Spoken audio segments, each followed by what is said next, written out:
You're watching New Car Spin, and this is the 2022 Hyundai Santa Fe.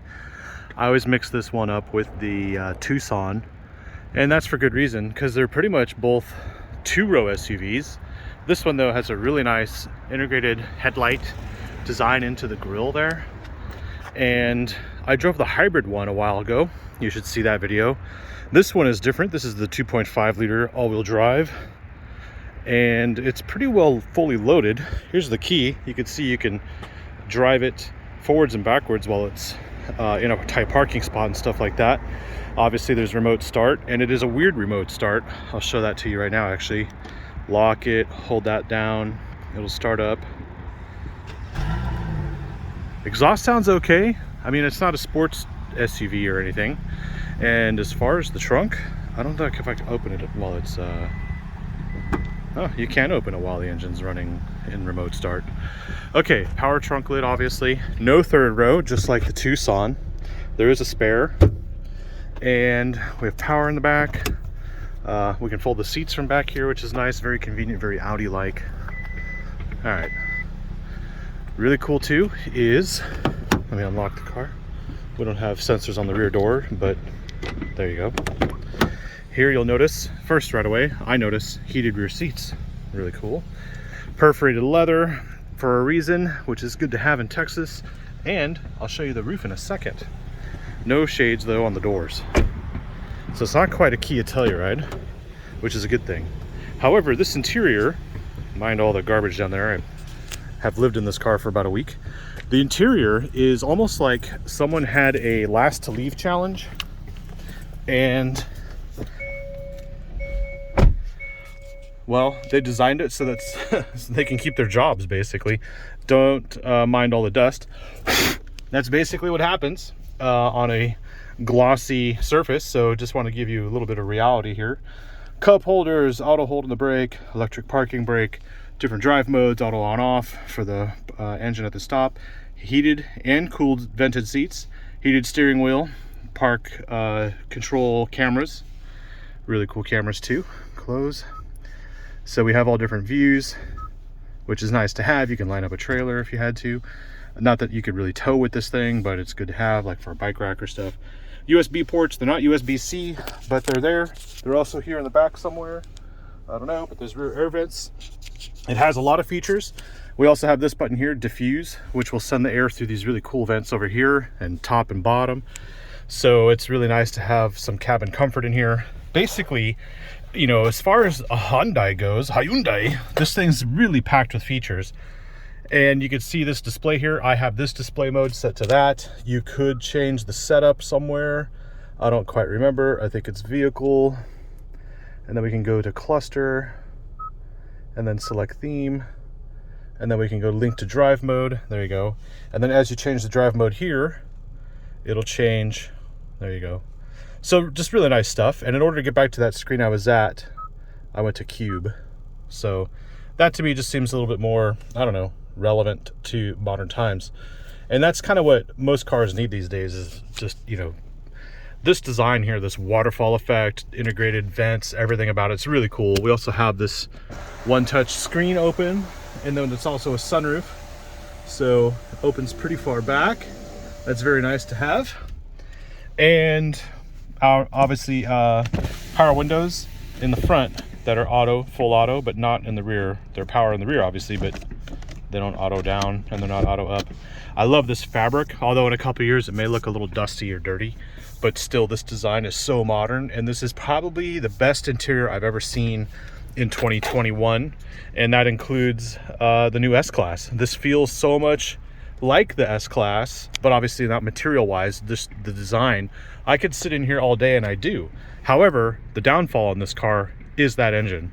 The hybrid version is what I recommend. This engine is so lethargic, and coupled with this transmission, which seems to have a skip between second and third gear, almost like it's slipping.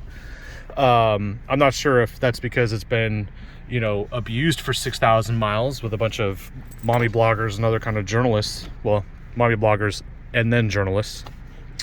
What I would say though is, from this perspective, this car is definitely for a younger audience. It has all the features that you'd want, and it's not perfect. Like for instance, the heated seats, they only heat about this area here and then up to about here. So your shoulders end up being really cold, and only your lower back is warm. So yes, it does check off the boxes, but no, it doesn't do it very well. But yes, you do have it. So would you rather have it or not have it? That is the question. I'm not going to drive it right now because they're going to come get it, but I do want to say the ride quality in here and this vehicle all in total, it's like a 7-layer bean dip. You've got the different layers, and there's like smooth layers, and then you start digging down, and then all of a sudden you end up at the beans, and you're like, oh, I don't want this, right? And that's kind of where I am with this car. The ride quality, it seems to be very smooth on some roads, and then other roads it just shows me bumps that I never knew were there. They're testing a fire alarm over here, so obviously they're remodeling, so don't mind that noise. I'll end this in a second. There we go. See how quiet the car is. Not bad. It insulates that sound. So let me get to the sticker, and then we'll get out of here. Boom. Take your best guess, $37,000. That is more than I thought it was going to be. I have, for the first time, this is me looking at the sticker, but everything is included here. So the only thing is the carpeted floor mats, which is, always a joke to charge for. But fuel economy, I did not observe 29 on the highway or 24 in the city. What did I observe? That's a good question. That's the song. I don't think it really matters to me because as an automotive journalist, I'm driving it as hard as possible. So there's not really much. Plus, we've been idling, so that's another thing. 20.6 overall. So there you go. Not anywhere near the EPA figures. But then again, we've got paddles here, which is really weird with a push-button automatic. There's no real manual mode that it stays and holds the gear, but you can change, obviously, by pulling the paddles. I do not like the stop-start feature on this car. It seems a little abrupt. And beyond that, if you needed a car, and this is 37, so it's probably a little bit more loaded than I would want for a affordable car. But this one is the limited all-wheel drive. If you were to go down a little bit and you don't want the partially heated seats, I do like this sunroof though. It does let in a lot of light in the sun. Definitely warms this car up when it's cold out. Right now it's 56 degrees, so it's not that bad. But overall, this car is decent. Bose Stereo, which is a shock to me. If we go back to, let's go to map. No, it's not I don't have to go to court today. So let's just see. If we go to setup, sound, you could see it has sound tuning. There we go. It said Bose right there. So it is a Bose Stereo. It's not perfect. I always say Bose blows, but that's what we get. So definitely put it on your short list. I wouldn't pay $37,000 for it. I would not pay over sticker price for this either. So those of you who really need a car and the dealer wants to rake you over the coals from their several $1,000s, don't do it. Just know that this is a decent car if you have a short-term plan, like getting a 2-year lease or something, getting a payment at a certain price point. You'll be okay with it. I wouldn't fall in love with this thing. I mean, I don't really use these buttons, or any of these buttons. The radar cruise is good. Kia Telluride had a really good cruise system. Hyundai is the same company basically, and it's very Mercedes-like. It does everything like a Mercedes, but it doesn't change lanes on its own. So obviously blind spot monitoring, and if you turn on the blinker, the camera turns on for each corner that you want to turn to. There's a little bit of a delay, and they are a little small, so I find myself really not using them because they're just the display is a little too small, but that's obviously limited to the size of this display. Other than that, I mean, integrated garage door openers, which the Toyota Camry TRD didn't have. Sorry, TRD. And let's go to the home screen. It just, overall, this is a great look. I mean, I could spend all day in here. If I was stuck renting this thing, I'd be fine with it. If I had to have it for a month, when my car is in the body shop or whatever, this would be okay. But I really do appreciate Hyundai for lending me this car. I would only wish that they had a performance version or an N-line version of this with a lower, tighter, stiffer suspension. Obviously, we have drive modes, which change the steering feedback and other things. But it's just a car, this thing. You know, it's not bad, it's not good, it's not bad, it's just, yeah. So I know someone, pardon me, I know someone who just bought one, and because he already had another version of one, and he bought the new one, and he likes it. So there you go. You can't go wrong with the Hyundai. Is this the Santa Fe or the Tucson? I always forget. All I know is this one has the better interior than the other one. And it has like almost like the Ford Mustang lights in the back. Tucson, there you go.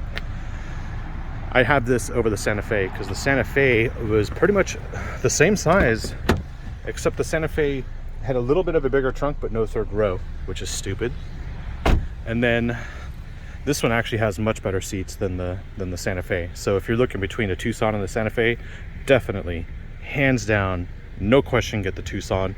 And if you're gonna spend a couple grand more, so this is 37, 38. If you spend 10 grand more, like markup, just get the Kia Telluride or the Palisade. Just be done with it. Get something bigger with a V6 and all that. You know, it'll have all the same tech, just not this good look. This is a great look. I'd buy this car, lease this car, sorry, for this interior. But if I was to go with a rental counter and they said, oh, we only have a Santa Fe, or sorry, a Tucson, this is the one I'd take, the Tucson. All right, thanks for watching. More cool videos coming soon. And follow my YouTube channel. Notice that I'm also on Instagram and TikTok. See ya.